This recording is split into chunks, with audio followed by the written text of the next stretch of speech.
أعوذ بالله السميع العليم من الشيطان الرجيم بسم الله الرحمن الرحيم والصلاة والسلام على أشرف المرسلين سيدنا محمد وعلى آله وصحبه أجمعين ونعوذ بالله من شرور أنفسنا ومن سيئات أعمالنا من يهد الله فهو المهتدى ومن يضلل فلن تجد له وليا مرشدا ونشهد أن لا إله إلا الله وحده لا شريك له ونشهد أن محمدا عبده ورسوله أيها الإخوة أيتها الأخوات أحييكم بتحية الإسلام تحية من عند الله مباركة طيبة السلام عليكم ورحمة الله وبركاته.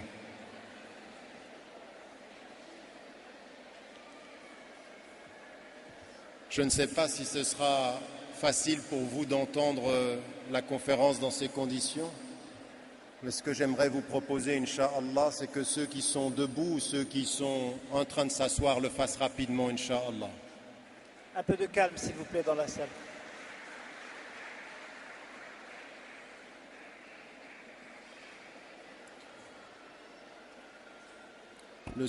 J'aimerais commencer par remercier les organisatrices et les organisateurs, l'Union des organisations islamiques de France, de cette invitation. Ça fait de nombreuses années où, alhamdoulilah, aujourd'hui nous sommes là et j'aimerais aussi profiter de présenter à ma gauche le frère Mbaye Ndiaye qui vient du Sénégal et qui est, comme on l'appelle en Afrique, un doyen.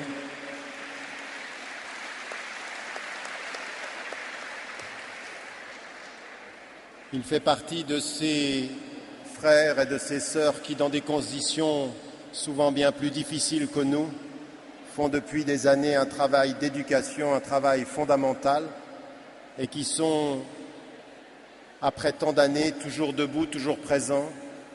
Et nous vient de l'Afrique la détermination, la force et le courage. Et j'aimerais en votre nom à tous, à travers lui, saluer nos frères et nos sœurs africains qui malheureusement ne sont pas suffisamment présents parmi nous.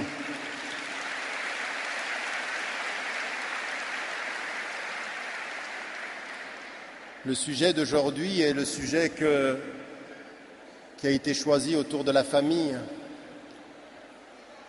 J'ai voulu avec vous faire un voyage, réfléchir à la question de la famille en islam, non pas simplement dans l'idéal, non pas simplement dans ce que l'on répète au travers des versets du Coran ou de ce que le prophète sallallahu alayhi wa sallam a dit ou fait, mais essayer de partir de ces éléments, ces principes, ces visions et d'essayer de venir aux réalités quotidiennes qui sont les nôtres. Et pour cela, ce que j'aimerais faire avec vous, c'est faire un voyage et observer chacune des étapes de ce qui constitue le fait d'être seul d'abord, puis d'être deux et de vivre dans cette exigence, puis ensuite de voir une famille se constituer, puis ensuite par rapport à cette famille, penser à la nature de la relation qu'il faut déterminer avec ses enfants, pour terminer et réfléchir à la façon dont il faut que nous réfléchissions la nature de nos relations à nos parents. Donc un cheminement dans le temps et un cheminement qui va des textes qui nous ont été révélés dans le Coran al-Karim, mais aussi à notre réalité quotidienne et en suivant l'exemple du prophète alayhi wassalam.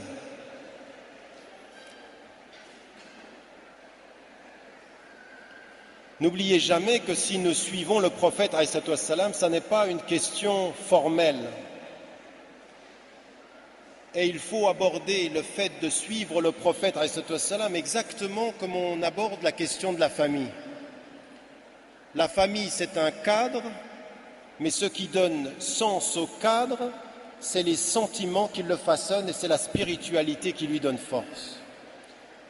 Quand nous revenons au Coran et qu'il nous est dit, qu'il nous est dit In kuntum tuhibbun Allah fattabi'uni, qul, dit, si vous aimez Dieu, suivez-moi.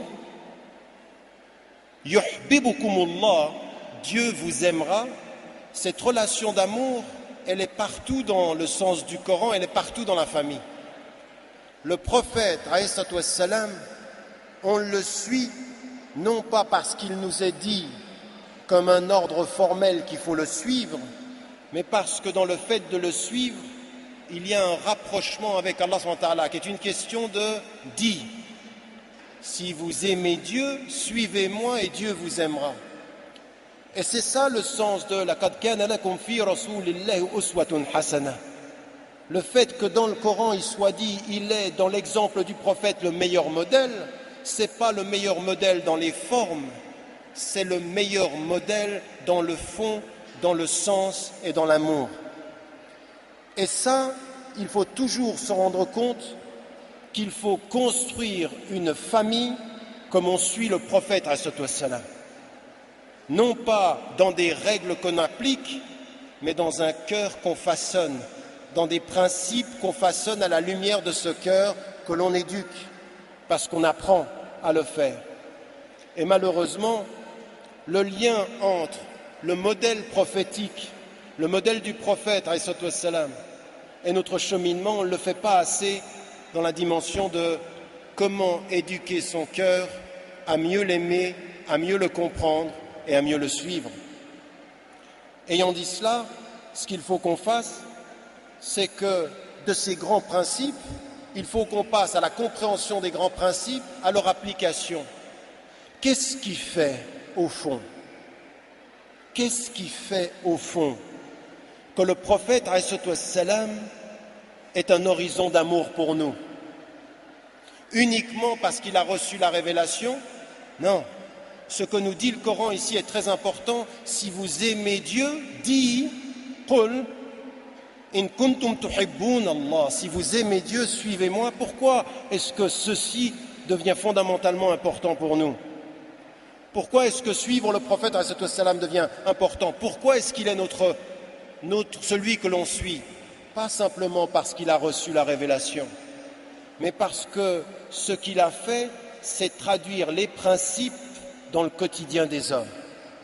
Et quand Aïcha radiallahu anha dit kana khuluquhu al-Qur'an, il était le Coran qui était traduit dans le quotidien, c'est ça, c'est pour cela qu'on l'aime. Il est celui qui a reçu, il est le mukhtar, l'élu, il est celui qui a compris, il est le faqih, et il est celui qui a appliqué, il est celui qui a tabbaq al-islam, il est celui qui l'a appliqué, et il a commencé par son cœur, et il l'a organisé dans la société, en l'organisant dans sa famille. C'est ça qu'on essaye de faire, c'est à cela qu'il faut revenir. Et chacun d'entre nous, dans son application quotidienne, ne doit pas simplement y mettre des principes, il doit y mettre du cœur. Il ne doit pas simplement y mettre du cœur, il doit y mettre de l'apprentissage. Il ne doit pas simplement y mettre de l'apprentissage et du cœur, il doit y mettre de la connaissance. Une connaissance qui est compréhension et qui est amour. Parce que le prophète, alayhi wassalam, il est la voie qui nous rapproche de l'unique. La ilaha illallah.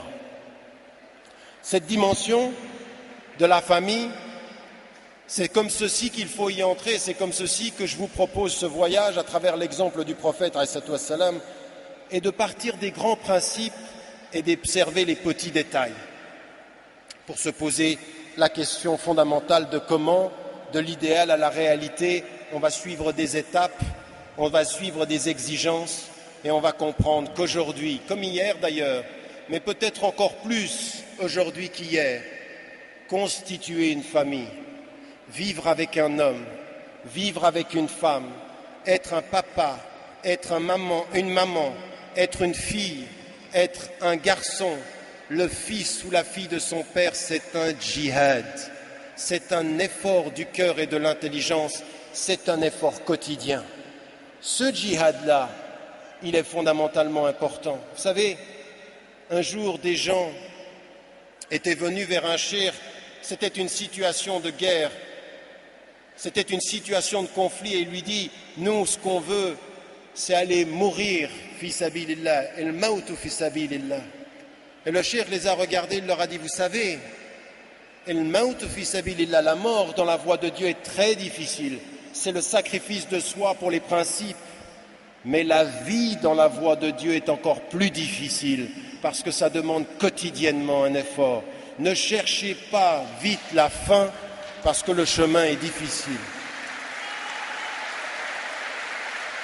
S'il vous plaît, si je peux vous demander pour le temps de la conférence et jusqu'à 20h15 de ne pas applaudir. Pour deux raisons, on perd du temps et ça me perturbe. Et donc on va rester dans le silence, on va faire un voyage très calme, sans applaudissements, simplement avec un travail intérieur.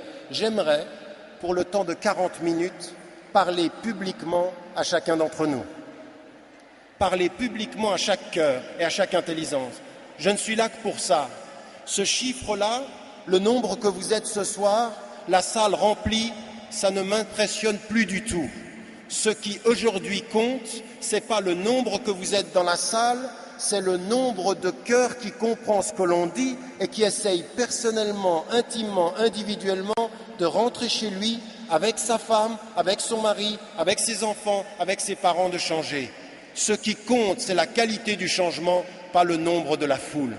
On le sait, on le voit, et le prophète ﷺ nous l'avait annoncé. Un jour, vous serez nombreux, mais vous ne valerez pas plus que l'écume à la surface de l'eau.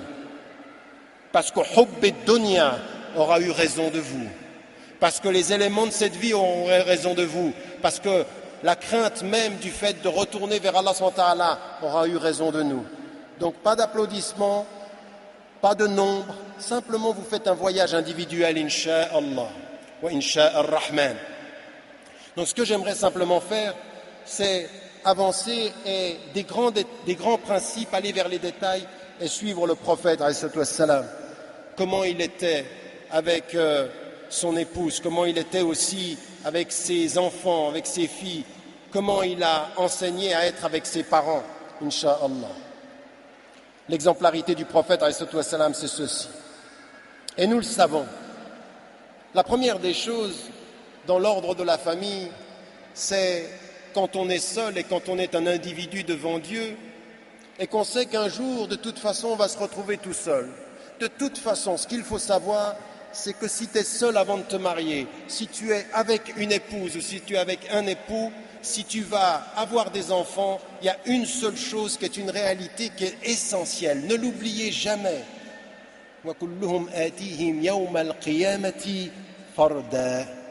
Chacun d'entre nous revient à Allah SWT seul.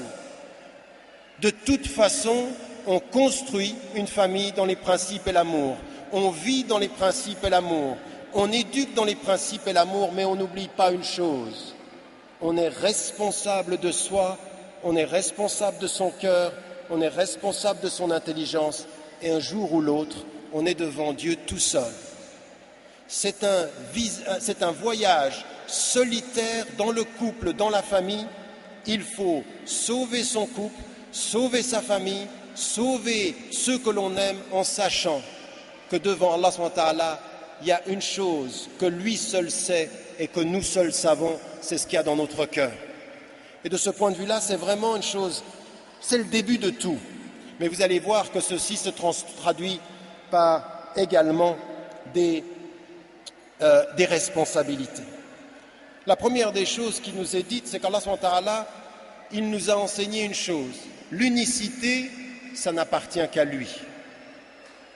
La ilaha illallah, l'unique, l'un, il n'y est de Dieu que Dieu, c'est que lui. Mais tout le reste, tout ce qu'Allah SWT a fait, il nous dit وَمِن كُلِّ شَيْءٍ خَلَقْنَا زَوْجَيْنِ. De toutes les choses, nous avons créé deux. Et vous, votre destin, c'est d'être seul, mais de savoir qu'il a créé tout en couple. Et que nous, comme la nature, comme les animaux, dans la plus simple appareil biologique, nous sommes destinés, dans notre solitude, à vivre avec un autre, à trouver le complément de la foi. La moitié de la religion, le prophète ﷺ nous dit que le mariage c'est la moitié de la religion. Et dans cela, il nous dit quelque chose d'extrêmement important. Tu vas seul vers Dieu dans le besoin que tu as de lui. Mais ça n'est pas le besoin exclusif. Tu auras besoin d'être qui t'aime, de tes parents, de tes enfants, d'un homme, d'une femme avec toi pour compléter cette dimension de ton être. Être deux, et dans le être deux, puisqu'Allah subhanahu wa ta'ala nous a dit de toute chose j'ai créé un couple. Et donc il faut accepter. Alors bien sûr, en islam, il n'y a pas une obligation absolue de se marier. Et nous, on a des savants, on a des hommes ou des femmes qui ont décidé qu'ils ne se mariaient pas. Wa ala barakatillah. Le mariage, c'est une prescription recommandée comme recherche de l'accomplissement de la religion, la moitié de la religion. Pourquoi ? Parce que c'est ce qui va nous apporter la paix du cœur, la paix de l'intelligence et la paix du corps. En d'autres termes, se marier, constituer un couple, c'est une recherche de paix, c'est une recherche d'épanouissement, de bien-être.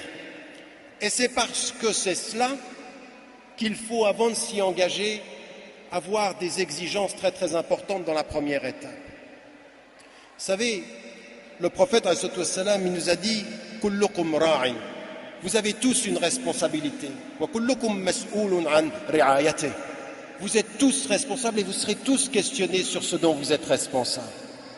Et là, souvent, nous on passe à la deuxième partie du hadith du prophète alayhi wassalam, où il est dit simplement que tu es responsable de ta famille, tu es responsable de l'engagement familial pour la femme de la... Mais il y a une autre chose qui est importante. Et il y a une autre chose qui est importante au moment où on parle de la famille, de quoi chacun d'entre nous est responsable avant d'être responsable d'un autre. N'évitez jamais cette étape. N'évitez jamais cette étape. Si le prophète a dit et répété que la meilleure épouse, quand il s'adressait aux hommes, la meilleure des épouses, elle est pieuse, elle est affectueuse. Elle est pieuse parce qu'elle a le sens des principes, elle sait où elle va. Elle est affectueuse parce qu'elle reconnaît le besoin de l'autre. La même chose d'ailleurs de la part du prophète, Aïcha radiallahu anha nous décrit un prophète, le prophète extrêmement attentif, extrêmement attentif. Il avait énormément besoin de tendresse, énormément besoin d'affection. Et pendant Ramadan, pendant le mois du Ramadan, elle nous dit, il respectait les limites qui allaient jusqu'à pas de relations sexuelles pendant la journée, mais il avait une proximité physique avec sa propre épouse. Ça veut dire qu'il a un besoin. Ce besoin, il est « j'ai besoin de Dieu dans mon cœur pour savoir ma route, mais j'ai besoin de ma femme dans mon cœur, de ma femme avec mon corps, de ma femme dans ma vie pour rester fidèle dans la route. Dieu pour la route et toi avec moi sur la route. » Parce qu'il faut savoir ce cheminement, c'est ça que l'on cherche, c'est ça la paix. Et donc le prophète ﷺ, il nous enseigne des dimensions importantes, mais revenons au début du hadith. Chacun d'entre nous, kullukum ra'in, vous avez tous une responsabilité. Kullukum, avant de faire la distinction entre l'homme et la femme, il a dit tous, chacun d'entre nous personnellement, chacun dans cette salle. Et il dit même plus, kullukum mas'oulun, vous allez tous être questionnés sur votre responsabilité. C'est laquelle la responsabilité? Maintenant vous oubliez tout le monde. Vous oubliez votre papa, vous oubliez votre maman, vous oubliez vos fils et vos filles, vous oubliez votre mari et votre femme, et vous vous dites, de quoi suis-je d'abord responsable? Eh bien, de la première responsabilité, elle est celle-ci. Allah subhanahu wa ta'ala, il vous a donné à tous un cœur, une intelligence et un corps.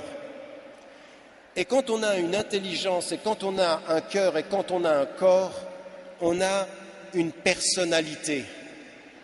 Il y a une chose dans cette salle que personne d'autre ne partagera avec vous. Ce sont vos empreintes digitales. Personne ne les partage avec vous, vous êtes seul. Il y a une deuxième dimension psychologique. Personne dans cette salle ne partage avec vous votre personnalité. Même votre frère, même le jumeau homozygote qui vient du même œuf, il n'a pas la même personnalité. Pourquoi? Parce qu'on est créé d'une façon, on interagit avec le monde d'une certaine façon. Et la première des responsabilités que l'on a devant Dieu, c'est de s'observer et de savoir quels sont nos besoins. Et ça, c'est la première des responsabilités. Avant de penser je suis responsable de ma famille, je suis responsable de moi-même. Pourquoi aujourd'hui, et ça c'est très important, pourquoi aujourd'hui il faut que nous disions avec force que le mariage forcé, par exemple, c'est pas islamique, qu'on ne peut pas forcer les enfants, que la femme qui est allée vers le prophète et qui lui a dit « Mon père m'a marié sans mon consentement » et que le prophète il était prêt à la divorcer. Elle lui a dit « Non, moi je suis contente », mais c'était pour que les pères sachent que ce n'est pas leur affaire. Pourquoi ? Pourquoi ? C'est simplement une question formelle ? Non. Parce que le mariage, c'est aussi le consentement d'une femme et le consentement d'un homme, n'est-ce pas ? Mais pourquoi est-ce qu'on demande le consentement à quelqu'un ? Consentir à marier, c'est consentir à s'écouter. Ça veut dire qu'un homme, ça veut dire qu'une femme, il a des goûts, il a une intelligence, il a des attentes. La première des responsabilités avant de trouver un mari, la première des responsabilités avant de trouver une femme, c'est de vous questionner sur vos propres attentes. C'est pas « il est musulman, hiya muslima walhamdulillah ». Non, ça ne marche pas comme ça. Il faut aujourd'hui que vous compreniez qu'on peut faire confiance à Allah SWT dans les mariages, mais il y a une chose qui est très importante. Le monde est compliqué, nos sociétés sont difficiles. Prenez le temps d'écouter vos besoins avant simplement de répondre aux principes. Le mariage islamique, c'est répondre à ses besoins, respecter les principes. Ça n'est pas respecter les principes et oublier ses besoins. Non, ça n'est pas ça du tout. Et ces besoins, qu'est-ce que c'est ? Certains d'entre vous dans cette salle, ils sont jeunes, ils ont une attente par rapport à un homme et une attente par rapport à une femme qui sont de l'ordre intellectuel. Ils ont besoin dans leur vie qu'on les écoute. Ils ont besoin de parler. Ils ont besoin de temps. Ne négligez pas vos besoins. Chacun d'entre vous, et vous êtes responsable de votre corps et vous êtes responsable de votre équilibre. Quand la femme va vers le prophète et qu'elle voit son mari et qu'il ne lui plaît pas, quand elle va vers lui et qu'il lui dit « Je crains de faire quelque chose qui déplaise à Allah, donc je ne le veux plus », elle est en train de lui dire « Mes désirs, mes attentes avec lui ne sont pas respectés et si je le suis, je vais me perdre. Je préfère me gagner que de me perdre dans les principes. Apparemment, je respecte les principes, mais je suis mal. Il faut que de ce point de vue-là, je revienne. Attention, je conseille à toute femme et à tout homme, comprenant ce dont il est question ici, écoutez-vous. Faites un travail, une introspection, un jihad al-nafs. De quoi avez-vous besoin ? D'un homme, d'une femme, avec une certaine intelligence. Il y a certains hommes parmi vous ici, ils ont besoin d'énormément d'affection. Il y a certaines femmes, énormément d'affection. Ils ont besoin qu'on les touche. Ils ont besoin de caresses. Ils ont besoin qu'on les écoute. Ils ont besoin d'une présence. Ils ont besoin de quelqu'un qui les protège. Ils ont besoin, c'est de cela qu'il faut parler. Ne négligez pas vos besoins en venant, en vous posant simplement la question « Ah, il est apparemment beau et il a beaucoup de ilm ». Attention, on épouse quelqu'un pour sa piété aussi, pour son physique aussi, mais aussi pour sa psychologie, pour ce qu'il comprendra de nos attentes. Première étape donc, c'est de bien s'observer pour faire comprendre à celui qui va être notre mari ou celle qui va être notre femme qu'on a des attentes, que ça aussi c'est important, qu'on doit faire attention à son corps, qu'on doit faire attention à son cœur. Trop de femmes et d'hommes pensent qu'il suffit de se marier dans la foi et dans les principes et demain ils se déchirent dans le quotidien parce que l'autre n'a pas vu le besoin, n'a pas compris la présence. Vous êtes un manteau pour elles et elles sont un manteau pour vous et vous êtes un manteau pour elles, c'est le manteau de la protection. Mais de quoi vas-tu me protéger si tu ne sais pas où je suis vulnérable ? Si tu dois me protéger, tu dois savoir par où je suis vulnérable, sinon tu n'es pas un manteau, sinon tu ne me sers à rien. Le manteau n'est manteau que si l'on sait la vulnérabilité de l'autre. Hunna libasun lakum, ça veut dire elles vous protègent. Mais de quoi? De vos fragilités, de vos blessures, de vos besoins. La même chose pour un homme. Regardez le verset coranique. L'autre, une femme vous protège de votre masculinité et l'homme vous protège de votre féminité. C'est-à-dire il permet de l'accomplir. Mais ce n'est pas seulement ça. وَمِنْ آيَاتِهِ أَنْ خَلَقَ لَكُم مِّنْ أَنفُسِكُمْ أَزْوَاجًا لِمَاذَا لِتَسْكُنُوا إِلَيْهَا تَسْكُنُوا السَّكَنَ. Et sakan, c'est la protection. C'est là où, avec toi, je me protège du vent, je me protège de la pluie. Mais qu'est-ce que c'est que le vent pour moi? Peut-être que pour un frère, le vent, c'est les femmes. Peut-être que pour un frère, le vent, c'est le besoin de tendresse. Peut-être que pour un frère, le vent, c'est la télévision. Chacun a ses faiblesses. Chacun doit chercher la couverture qu'il lui faut. Mais pour que je sache ta couverture, il faut que tu te saches toi-même. Il faut que tu fasses ce travail-là. Ne vous négligez pas. Il ne s'agit pas d'être égocentrique. Il s'agit de savoir quels sont nos besoins. Il s'agit de savoir comment est-ce que, simplement en toute humilité, savoir ce dont on a besoin comme femme et comme homme. Première étape du mariage. Et ça, c'est très très important. Il y a des hommes, il y a des femmes, et nous, certains d'entre frères, on le reconnaît après 10 ans, 15 ans de mariage, où vous avez une femme, où vous avez un mari qui a besoin d'entendre des mots qui l'apaisent. Le prophète, alayhi wassalam, regardez Khadija, radiallahu anha. Khadija, vous pensez qu'elle a choisi le prophète alayhi wassalam comment? Elle est chef d'entreprise, elle est commerçante. Elle a besoin de 3 qualités, la rigueur, la confiance et l'efficacité.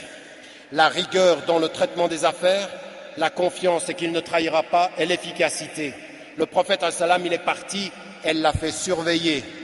Il a été de confiance, il a été rigoureux et il est revenu avec bien plus de bénéfices que ce qu'elle attendait. Elle avait un besoin d'un homme qui lui plaisait, elle avait une attente sur son intelligence, il a répondu à ses qualités. Elle s'est écoutée et elle l'a choisi, elle l'a fait venir à lui. Dans la situation tout à fait particulière d'une femme qui avait une autorité et une indépendance. Une femme qui s'est écoutée et qui a construit sa relation. Mais pas seulement. Regardez la force de la femme. Quand le prophète alayhi wassalam reçoit la révélation, quand il reçoit quand il entend ceci et qu'il vient chez lui et qu'il dit quoi? Mais comme un enfant.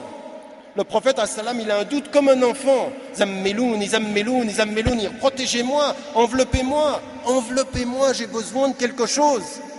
Elle le couvre et ensuite regardez la femme, regardez la psychologie. Elle sait exactement au moment de son doute ce dont il a besoin. Elle a écouté sa fragilité et lui a répondu avec la force. Tu es un homme honnête, tu respectes les liens de parenté, tu respectes les pauvres. Elle lui a donné la force. Hunna libasun lakum. Hunna libasun lakum. Mais pourquoi? Parce qu'au moment de sa fragilité, elle est venue avec la force. Elle est venue avec ce qu'il fallait. Regardez ce que c'est qu'un couple, ça commence comme ça.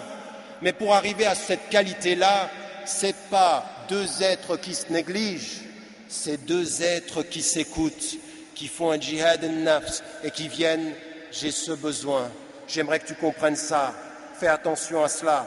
Et l'autre de la même façon, c'est 2 horizons qui viennent et qui suivent les traces du prophète alayhi wassalam.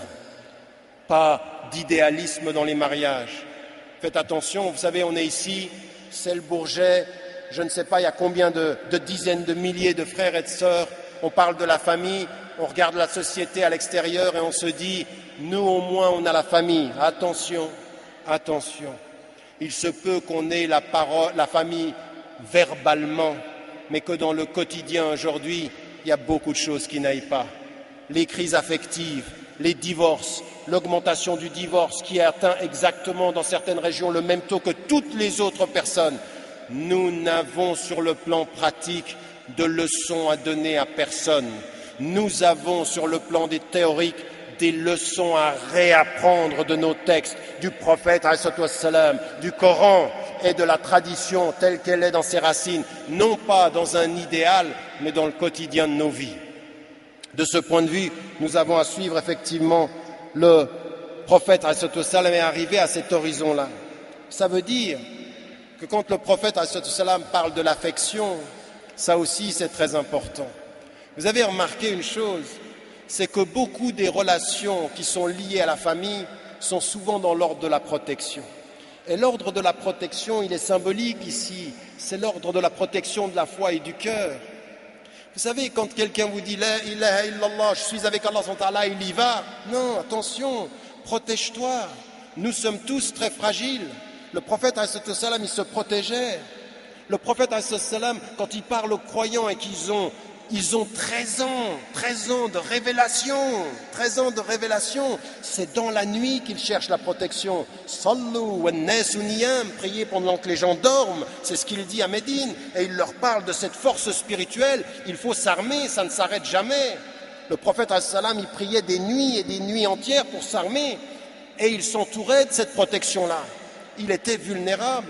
On a un hadith qui est un hadith rapporté Hassan, Sahih al-Ghayrihi, et qui nous dit que le prophète salam, et qui est rapporté d'ailleurs dans ce qui a été traduit en français, Tahrir al-Mar'a fi Asr al-Risala, le prophète salam, il est rapporté par Abu Shaqqa et commenté, il est traduit dans l'encyclopédie de la femme de l'islam, où le prophète salam a eu à un moment donné cette fragilité de voir une femme, et il a eu quelque chose qui était l'émotivité, l'attraction physique. Et il est retourné vers son épouse Zainab, et le prophète sallam s'est protégé par elle de cette fragilité-là. Ça veut dire quoi? Ça veut dire que nous sommes tous des êtres humains, que nous avons nos fragilités, et le prophète sallam, il est notre exemple par ses fragilités renforcées par un travail spirituel, de foi, de protection. Alors il avait Khadija, radiallahu anha, qui l'a protégé, il avait toutes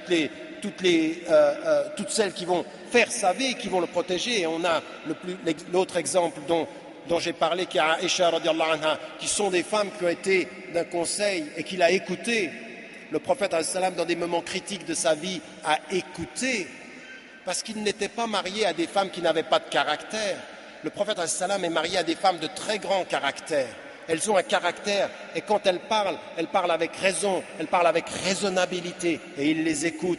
Salama, de Sulh al-Hudaybiyah, il l'écoute quand elle lui propose d'aller faire le sacrifice, ils le suivront. Aïcha, il l'écoute. Khadija, il écoute ces femmes, et en général, elle l'oriente vers des solutions qui sont des solutions de la voie. Ce que je voulais mettre en évidence aussi, dans cette dimension-là, c'est quand vous revenez au Coran, vous apercevez ce que je disais tout à l'heure. Et sakan, la protection. Quand vous avez hunna libasun, la protection encore. Quand il parle des parents, regardez le Coran, mais couvre-les de l'aile de ta tendresse, qui tes parents. Regardez comment le vocabulaire coranique est en permanence lié à la protection, à l'endroit de tes parents, à l'endroit de ton épouse, et ce sera la même chose par rapport aux enfants. Le prophète sallam qui couvre de l'affection. N'oubliez jamais l'expression affective avec le cheminement spirituel. Et une autre chose qui est importante, même dans l'horizon, vous savez, c'est deux personnes qui écoutent les besoins de chacun, deux personnes qui s'écoutent en écoutant l'autre et qui sont dans cette recherche, savoir trouver l'équilibre, mais ce n'est pas fini. Ce qu'il y a aussi et qui est extrêmement important dans l'expérience légale, posez-vous toujours la question. Vous savez, le régime matrimonial en islam, il est toujours dans la séparation des biens. On ne confond ni le nom ni les biens. C'est-à-dire que l'islam a reconnu à la femme, dès l'origine, le statut d'être autonome en nom et en famille, autonome en biens et en finances. C'est-à-dire que son argent, ça lui appartient et son identité demeure.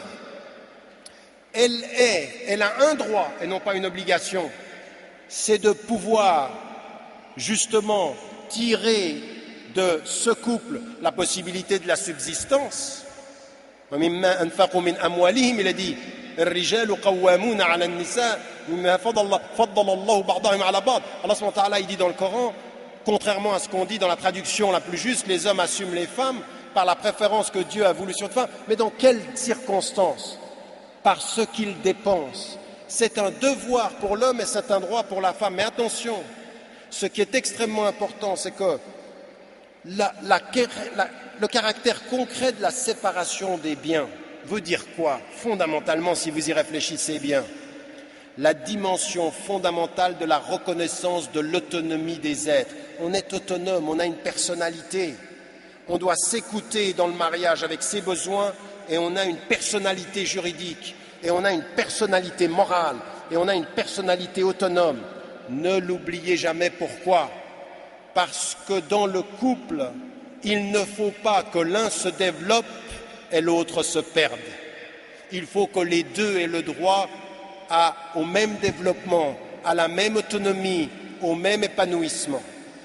Alors, j'aimerais dire de ce point de vue-là une autre chose, et qui va dans le sens de ce que je suis en train de dire. Vous voyez, j'en suis encore au couple, mais j'insiste tellement, parce que ça reste la vie entière. Que vous ayez des enfants, que vous soyez papa ou maman, n'oubliez jamais ça. Quand vous revenez au verset du Coran, vous savez, quand vous revenez au verset du Coran et que vous lisez un certain nombre de choses, vous apercevez qu'en fait nous lisons souvent le Coran à des niveaux beaucoup trop superficiels. Et moi c'est des choses qui, encore une fois, des relectures et des relectures, à des moments donnés je m'arrête, je dis mais j'avais même pas vu ça. Allah subhanahu wa ta'ala, il vous parle au niveau de votre intelligence et de vos besoins du moment. Et vous dites, écoutez, je suis seul, un jour je vais me retrouver vers Allah subhanahu wa ta'ala. Wa kulluhum atihim yawma al-qiyamati farda, chacun sera seul. Inna lillahi wa inna ilayhi raji'un. Même avec le couple, tu as Dieu et tu vas retourner à Dieu. Et le prophète, il nous a enseigné cette solitude même à deux. Bien. Et à un moment donné, il nous dit dans le Coran une chose qui parle à l'individu, mais qu'on doit comprendre en couple. Il y a un verset du Coran qui parle à l'individu, mais il faut le comprendre à deux. La yukallifu Allahu nafsan illa wus'aha. Dieu ne demande pas à un être plus que ce qu'il peut porter. Et souvent, nous on reprend ce verset, on le lit tout seul. On se dit, Allah subhanahu wa ta'ala, il ne va pas me demander plus que ce que je peux porter. Arrêtons-nous un petit moment. Réfléchissons à ce verset. J'ai décidé un jour de faire ma vie avec toi, ma femme. J'ai décidé un jour de faire ma vie avec toi, mon mari. Et Dieu ne demande pas plus à chacun que ce qu'il peut porter. Mais ce qu'il peut porter, il doit le porter. On est d'accord? Le verset, c'est bien ce qu'il veut dire. Tu ne porteras pas plus que ce que tu peux porter, mais ce que tu peux porter, il faut le porter. Et tu dois porter, tu dois te poser la question, est-ce que je vais jusqu'au bout? Implicitement, la question de Omar, radiallahu anhu, quand il va vers le compagnon et lui dit, est-ce que tu sens rih al-nifaq, est-ce que tu sens le parfum de l'hypocrisie sur moi? Il demande quoi? Il est tout le temps en train de se questionner, est-ce que je ne suis pas un hypocrite? Est-ce que je fais... Donc il a une question individuelle. Mais écoutez bien ceci, chaque femme, chaque homme, mari de son épouse ou épouse de son mari, doit se poser en permanence cette question-là. Il ne faut pas que je sois pour ma femme, il ne faut pas que je sois pour mon mari, celle ou celui qui l'empêche de répondre aux potentialités que Dieu a mis en lui. Écoutez-moi bien, Allah a dit, tu ne dois pas porter plus que ce que tu peux porter, ça veut dire ce que tu peux porter, tu dois le porter. La personne qui vous accompagne doit faire attention à vous permettre de porter ce que vous devez porter et de vous y aider. Et ça, c'est très important.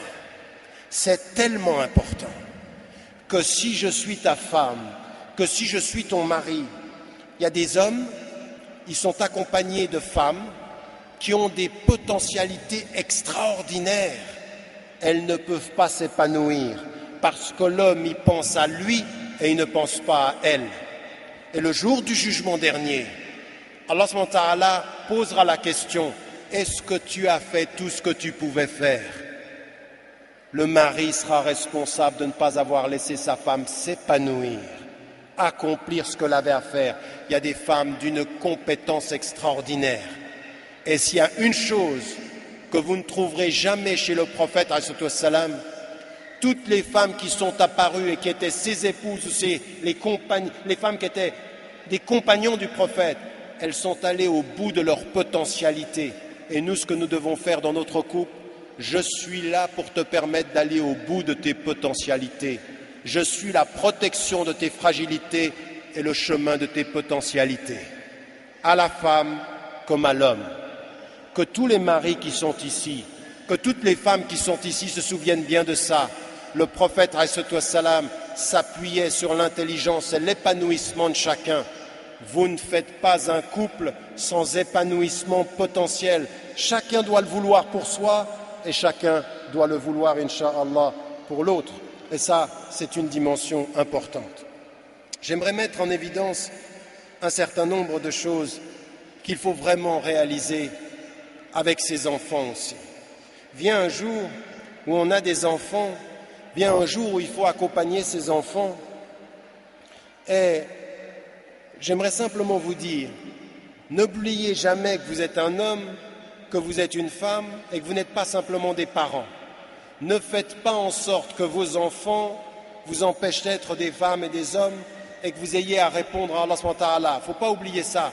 Vous n'êtes pas que papa, vous n'êtes pas que maman. Vous êtes des êtres humains qui cherchez leur accomplissement. À un moment donné de votre vie, il faut reprendre des études. À un moment donné de votre vie, quand vos enfants, vous leur avez donné, accompagné, il faut vous prendre en charge. Vous n'êtes à la charge devant Dieu que de vous-même. Et il faut se prendre en charge. Donc il ne faut pas vivre par procuration. Qu'aucun homme dans sa famille, qu'aucune femme dans sa famille ne vive par procuration. Vous ne pourrez pas le jour du jugement dernier dire « Ah mais moi je vivais pour eux ».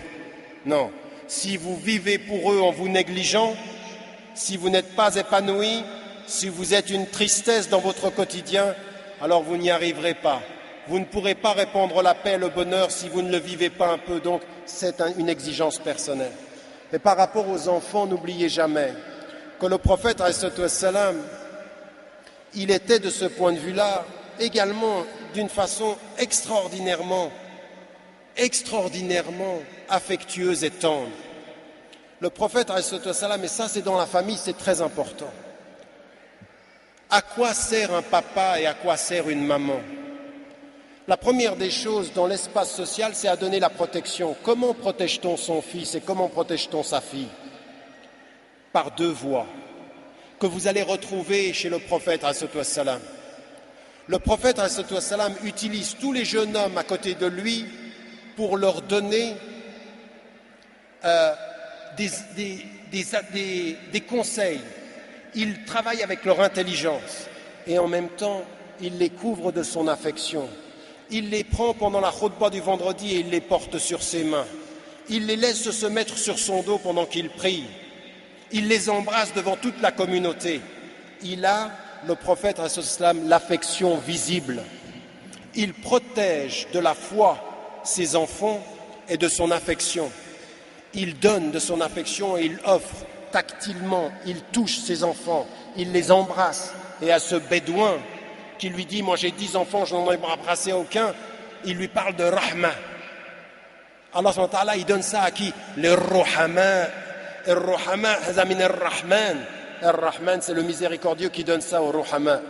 Cette dimension-là, dans la famille aujourd'hui, il faut qu'on revienne à ça.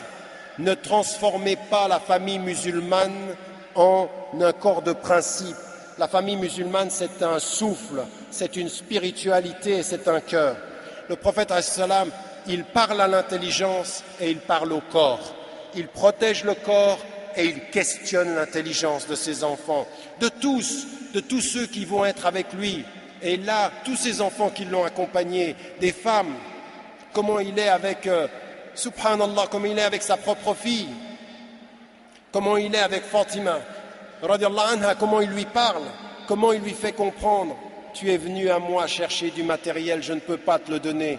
Elle était venue chercher un servant ou une servante qui puisse l'aider. Je dis, je peux pas. Moi, ce que je peux te donner, c'est Subhanallah, Walhamdulillah, Wallahu Akbar. Et il vient lui donner ça à son chevet, au chevet de son lit. Regardez le prophète sallam, en plein milieu de la nuit. Elle est venue chercher de jour du physique. Il est allé vers elle, lui donner au bord de son lit la nuit du spirituel. Ça, je peux te le donner. Ça, c'est gratuit parmi les hommes, très lourd auprès de Dieu. C'est très lourd. Le prophète sallam, il nous a enseigné qu'il y a des paroles, c'est rien auprès des hommes. Habibatan ar-Rahman, c'est aimer de Dieu, c'est lourd. Ça, je te le donne à toi, ma fille.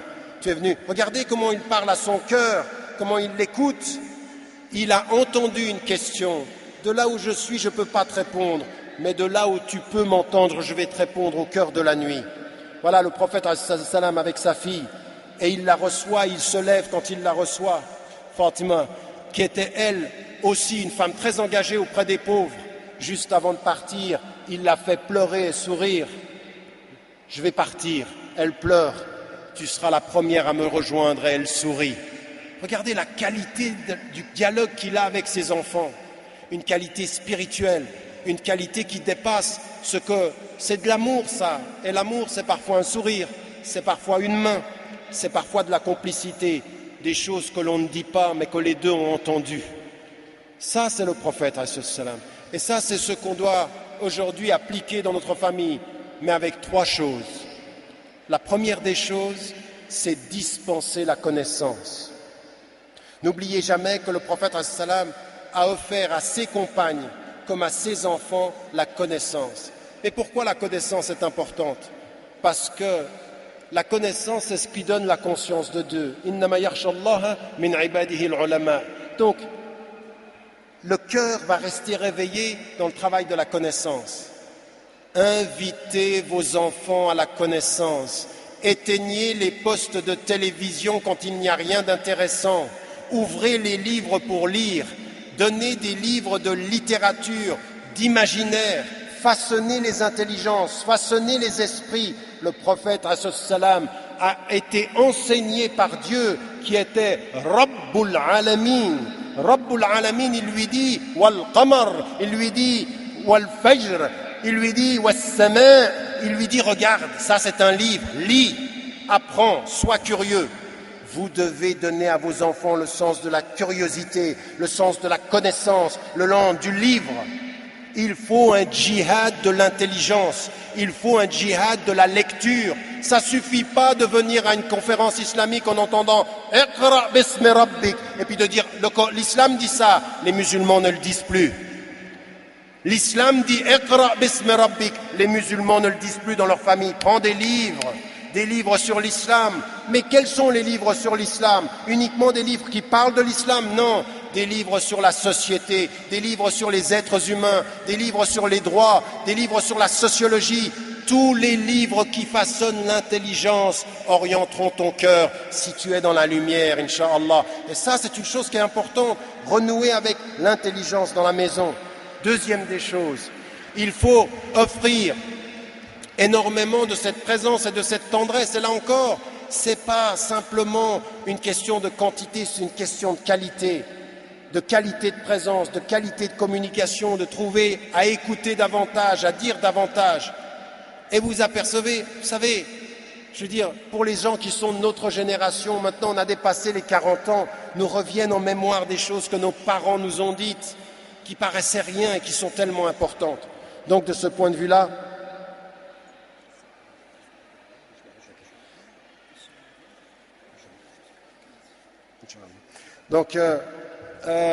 il faut de ce point de vue-là aussi beaucoup insister sur toutes ces dimensions de la connaissance, puis ensuite sur ce dialogue à la maison.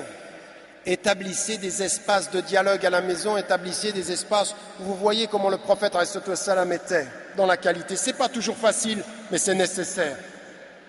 La troisième des choses que je voulais mettre en évidence, c'est qu'il faut donner à vos enfants aussi de la liberté et de l'autonomie. Alors, vous savez, moi je suis le premier. Aujourd'hui, quand je vois la liberté que j'ai eue quand j'étais enfant, je sais les dangers de la société, je vois bien.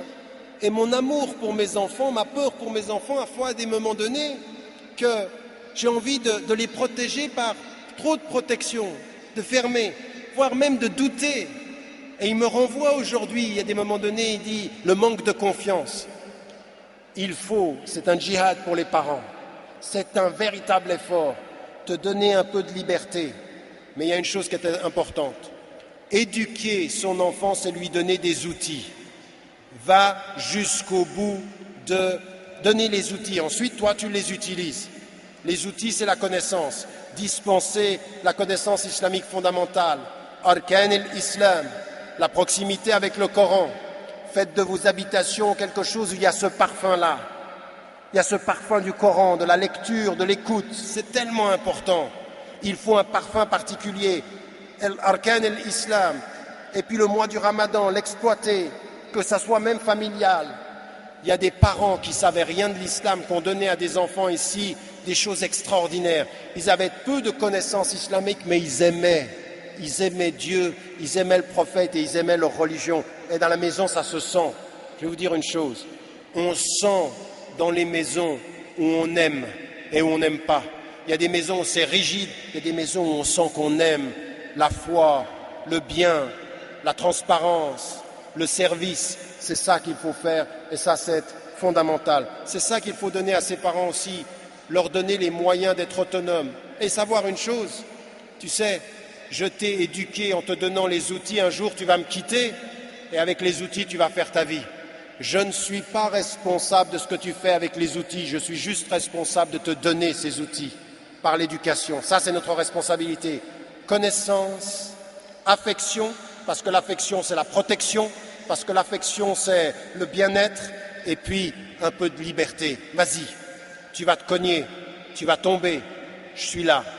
Mais il y a une chose que j'aimerais te dire, en toutes circonstances, dans la relation de l'homme et de la femme, n'oubliez jamais Ar-Rahma.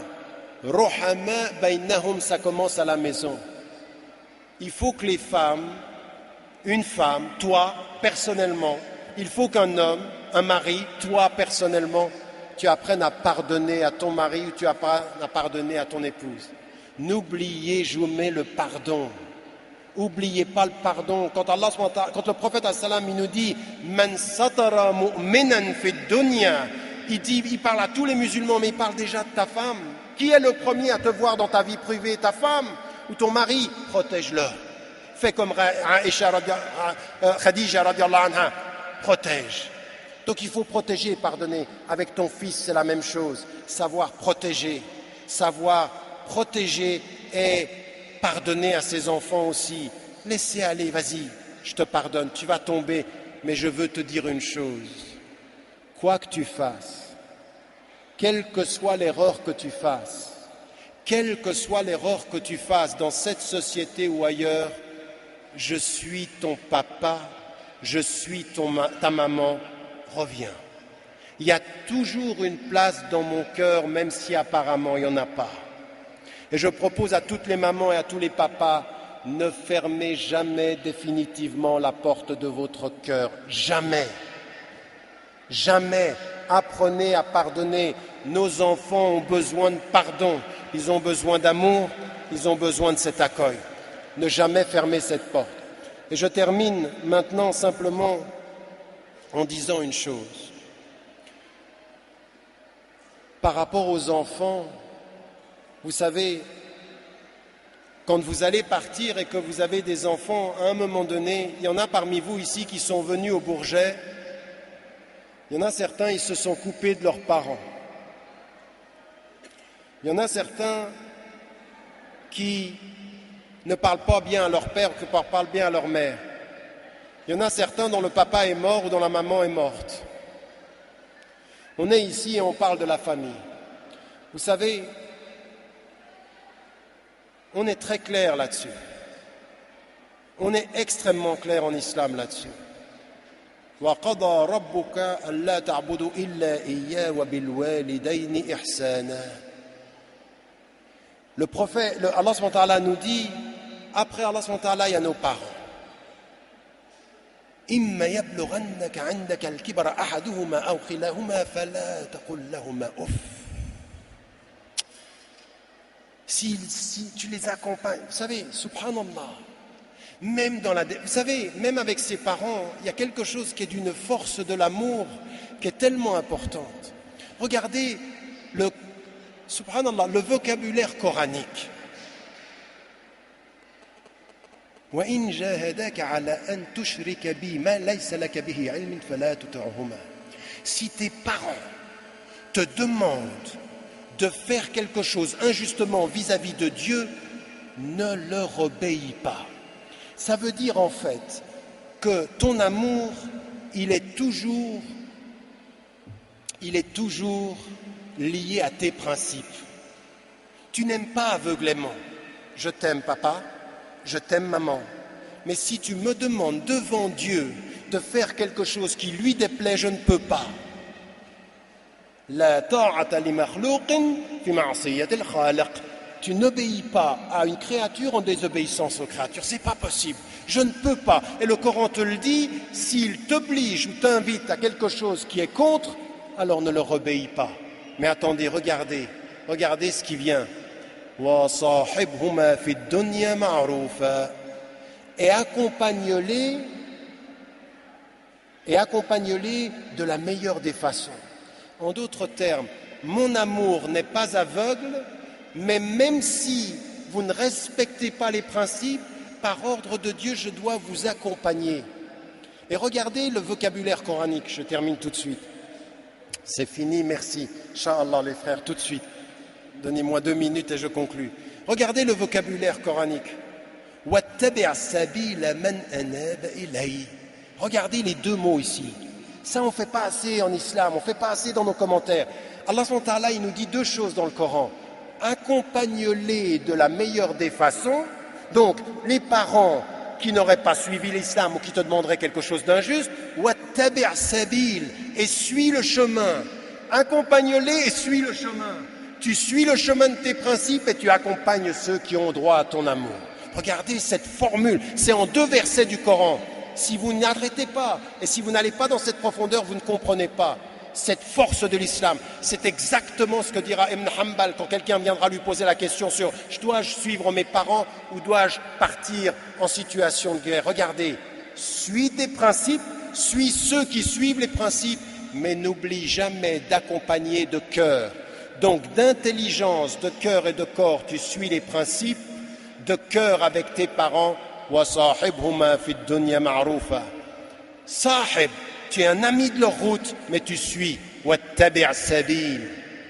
Regardez ces 2 mots, ils sont là dans les 2 versets.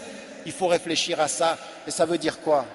Ça veut dire que même dans ces situations-là, vous savez, Asma, la fille de Abu Bakr, elle demande au prophète, ah c'est le ummi, sa femme, sa mère, elle vient, elle n'était pas croyante, elle vient demander de l'argent, est-ce que je dois faire le lien? Elle lui dit, Naam, Sili, ummaki, c'est-à-dire, établis le lien avec ta maman. Et donc, on termine là-dessus parce que ça, c'est important.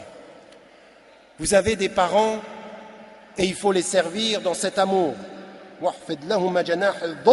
C'est-à-dire protéger de leur amour. Et le prophète a dit, ce qui reste, c'est birrul walidain, le lien avec. Attendez, as-salatu ala waqtiha, c'est-à-dire la prière à son heure, ou birrul walidain, c'est-à-dire le lien avec ses parents. Ensuite de ça, quand ils sont là, les invocations et le service, servir.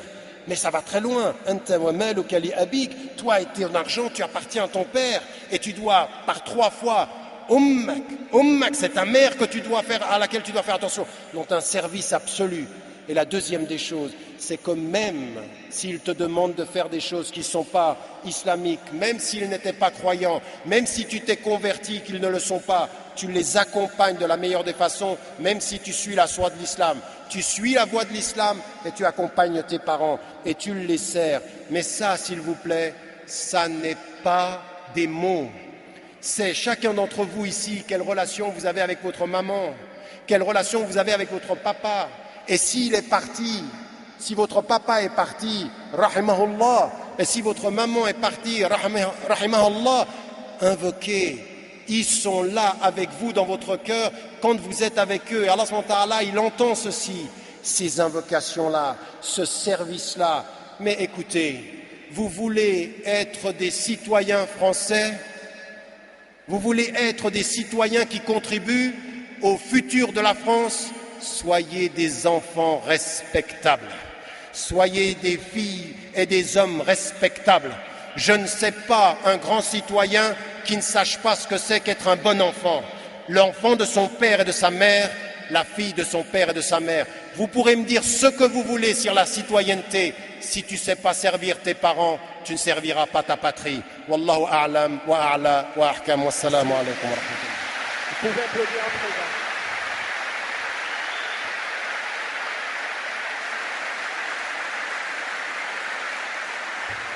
Merci. Merci à Tariq que nous saluons, ainsi que son invité, notre frère qui vient du Sénégal.